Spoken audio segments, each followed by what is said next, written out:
Ladies and gentlemen, thank you for the invitation to speak with you today about a subject the importance of which cannot be understated. That is the rise of global anti-Semitism. Just over 20 years ago, the Organization for Security and Cooperation in Europe promulgated its Berlin Declaration, which stated that, and I quote, "Anti-Semitism, following its most devastating manifestation during the Holocaust, has assumed new forms and expressions which, along with other forms of intolerance, pose a threat to democracy, the values of civilization, and therefore to overall security in the OSCE region and beyond," end quote. Not since the Second World War has this observation been more pertinent. The growing scourge of anti-Semitism, I will argue today, constitutes a major threat to the liberal world order America has led for some 8 decades. One would have hoped that the largest single-day massacre of Jews since the Holocaust would have resulted in an outpouring of sympathy for the Jewish state and the Jewish people. While that has been the case in some quarters, the October 7th, 2023 Hamas attack on Israel also ignited an explosion of anti-Semitism here in the United States and around the world. On elite American college campuses, student demonstrators have echoed the terror group's call for the destruction of Israel and harassed Jewish students and their allies. In May, less than a mile from this building, a pro-Palestinian activist shot and killed 2 employees of the Israeli embassy outside the Capitol Jewish Museum, where they had attended a reception for young diplomats. During last year's parliamentary elections in France, a left-wing lawmaker asserted in respect to supporters of Israel's military campaign against Hamas that, and I quote, "Gaza has shown that no, we do not belong to the same human species," end quote. This is just a small sample of the anti-Semitic bile that has rippled across the OSCE region in the wake of the October 7th pogrom, a grisly repertoire featuring hostile rhetoric, discriminatory initiatives, and outright violence. In the United States, though Jews represent just 2% of the population, they account for nearly 70% of all religiously motivated hate crimes. That's according to the FBI. A poll published earlier this month found that more than a fifth of British adults hold entrenched anti-Semitic views, with a similar number of young Britons saying that the October 7th massacre was justified. I will spare you the recitation of polls surveying anti-Semitic attitudes in other OSCE member states, but suffice it to say that the situation is not encouraging. It is difficult, if not impossible, to imagine any other identity group being subjected to this sort of widespread, intense hatred in the aftermath of such a horrific slaughter. Ordinary Russians do not endure anything near this level of vituperation as a result of the actions of the Putin regime, nor are Chinese people made to answer for the depredations of the Chinese Communist Party's oppression and some say genocide of the Muslim Uyghur community in Xinjiang province.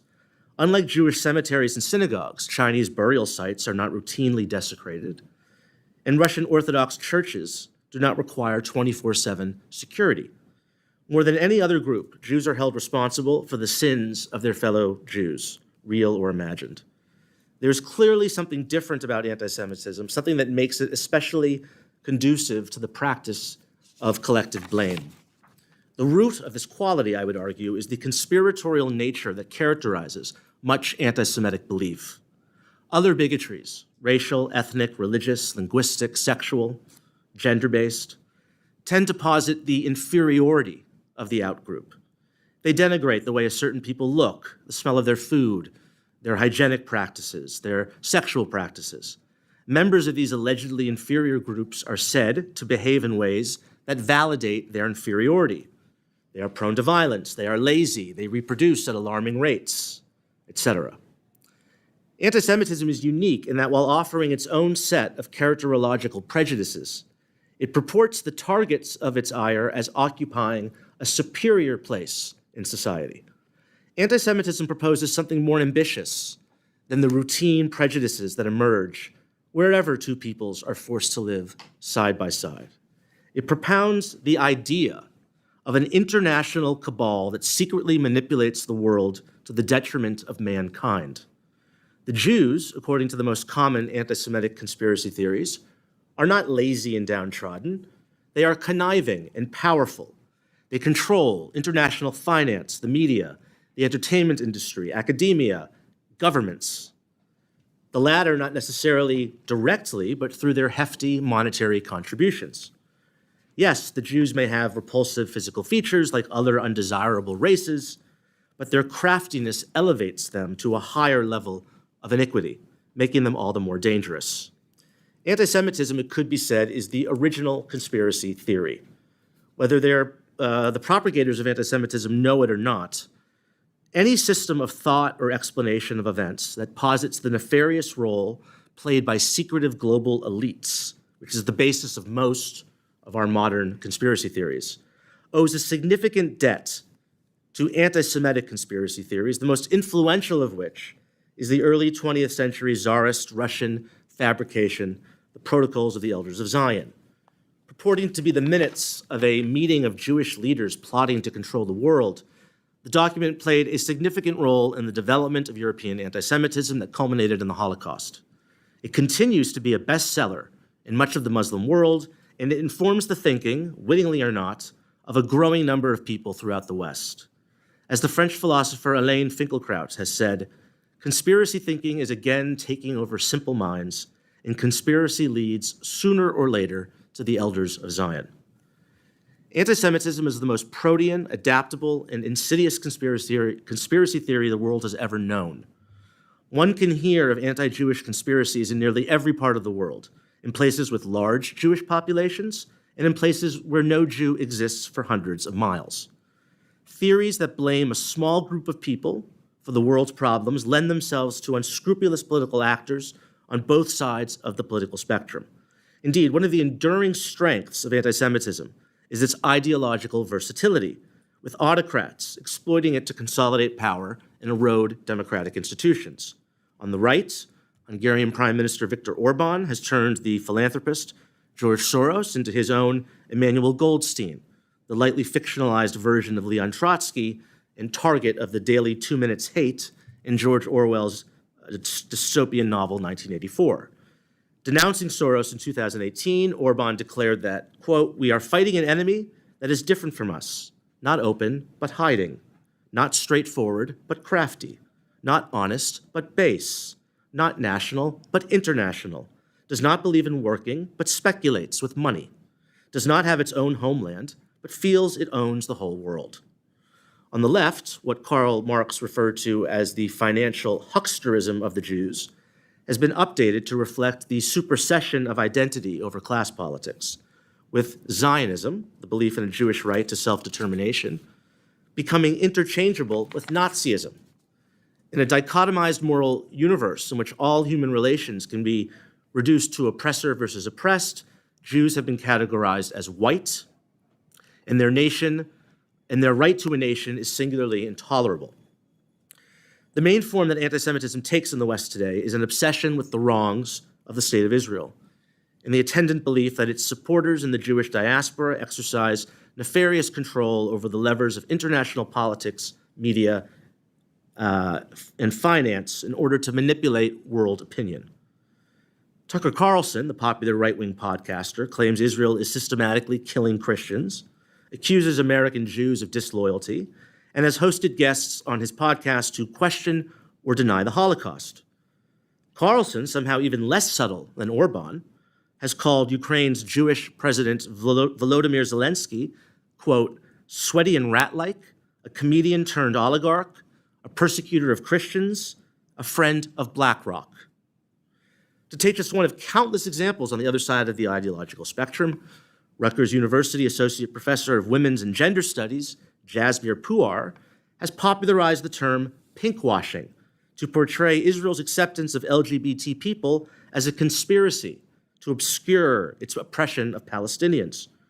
Her latest book, The Right to Maim, academically peer-reviewed and published by Duke University Press, attacks Israel for sparing the lives of Palestinian civilians, impugning its military for, quote, "shooting to maim rather than to kill," so that it may keep, quote, "Palestinian populations as perpetually debilitated and yet alive in order to control them."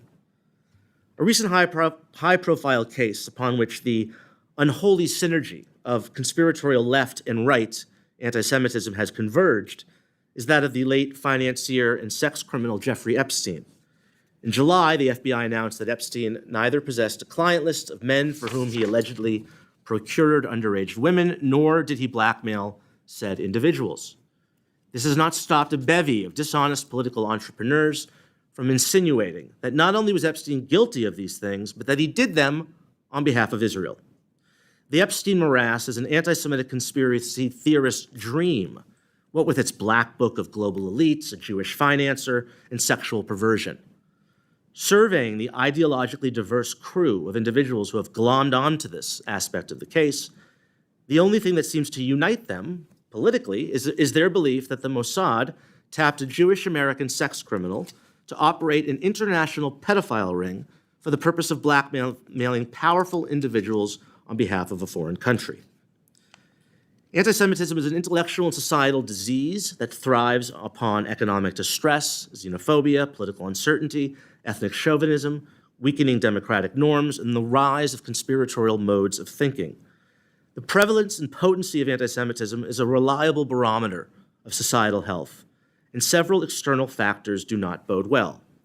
At the macro level, the declining global position of the United States in terms of both its hard military and economic power relative to rising autocratic challengers, its status as a credible beacon of liberal democratic values, and its overall influence on world affairs will create the conditions for anti-Semitic attitudes to grow. American leadership of the free world has, in addition to ensuring Israel's security, underwritten the liberal world order that has served as a guarantor of democracy, economic freedom, and of Jewish life and safety since the end of the Second World War. As America's global leadership role diminishes, authoritarian states like Iran and Russia, Islamist movements committed to the destruction of Israel and the murder of Jews will fill the void. A worldwide rollback of liberal democracy would be terrible for humanity, but it will be especially terrible for Jews. Domestically in the United States, political polarization and the collapse of public trust in institutions play an overlooked role in the rise of anti-Semitic sentiment. It is the American values of pluralism, religious tolerance, and respect for the individual that have made this country the safest and most supportive place for Jews in their over 5,000-year history. The golden age of American Jewry, an era that began in the 1950s and ended shortly after the September 11th, 2001 terrorist attacks, which is when blaming Israel for the attacks on American Jews for the subsequent war in Iraq became acceptable in polite company, was also the era during which Americans held their institutions of authority in high esteem. Today, with the vast majority of Americans distrusting the mainstream media, academia, and politicians of both parties, many are turning to alternative sources of information, which often offer conspiratorial answers to America's problems. Declining trust in our sense-making institutions has created fertile ground for the rise of a new discourse, increasingly popular among young people, that sees no problem in peddling hoary tropes about malign Jewish power. In preparing for this testimony, I read many of the documents that the OSCE has produced on the subject of anti-Semitism over the years.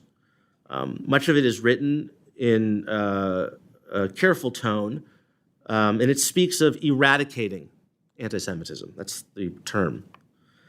While this is a noble goal, it is a utopian one. Loathing of the Jew, which is the world's oldest hatred, is an intrinsic feature of mankind. It will never go away because it serves a basic human need: to explain a fearful and complicated world, to locate a scapegoat for whatever ails us. The best we can hope for in combating anti-Semitism is mitigation. If there's one message I would like to leave you with today, it is that anti-Semitism starts but never ends with the Jews. Without exception, societies where anti-Semitism is prevalent are either failed or on their way to failure. Such societies do not threaten Jews. It was a fanatical, conspiratorial anti-Semitism that transformed Europe's most advanced society into an industrial-strength killing machine that provoked the most destructive conflict in the history of mankind. Today, the main source of instability in the Middle East is Iran, a ruthless theocracy for which anti-Semitism is a foundational principle. Ultimately, the degree to which anti-Semitism becomes a problem in the OSCE region hinges on the strength of the antibodies within our societal DNA to protect pluralistic and liberal values, and in our confidence in standing up for those values around the world. Thank you for your time, and I look forward to answering your questions.